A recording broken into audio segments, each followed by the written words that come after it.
एक भाई पर विपत्ति आए और दूसरा उसके साथ खड़ा हो जाए, मैं हूं ना।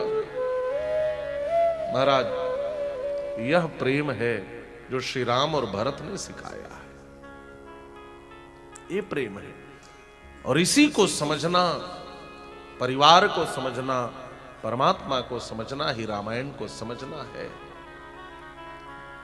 एक बात कहूं, जैसे माचिस की तीली है, एक माचिस की डिब्बी आप लाते हैं, 50 तीलियां होती हैं, उसमें मसाले लगे होते हैं, और आप उस तीली को जलाए और जला करके पकड़े रहे तो मसाला भी जल जाएगा, तीली भी जल जाएगी। लेकिन उसी से दीपक जला ले तो प्रकाश सबके काम में आएगा, है ना।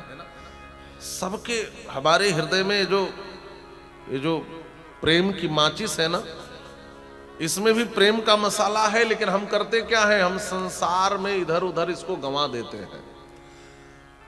प्रभु प्रेम का यदि हम सच्चा दीपक जला लें तो वह आलोक हमारे जीवन को आलोकित कर देगा महाराज, और नहीं संसार के रिश्तों में रिस करके यह प्रेम समाप्त हो जाएगा।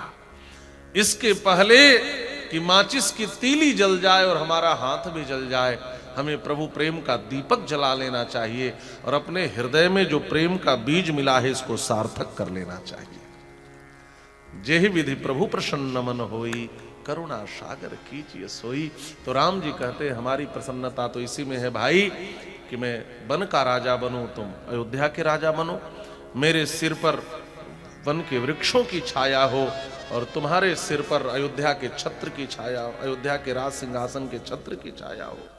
मेरी सेवा में लक्ष्मण रहे, तुम्हारी सेवा में शत्रुघ्न रहे, मेरी प्रजा वन के वासी हो और तुम्हारी प्रजा अयोध्या के वासी हो, और हम दोनों भाई राजा बनकर अपने पिता के वचन को सत्य कर दे। हम तो यही चाहते हैं, हम यही चाहते हैं। भैया भरत प्रसन्न हो गए, और भैया भरत ने कहा, राघव भैया, जीवन के लिए कोई अवलंब चाहिए।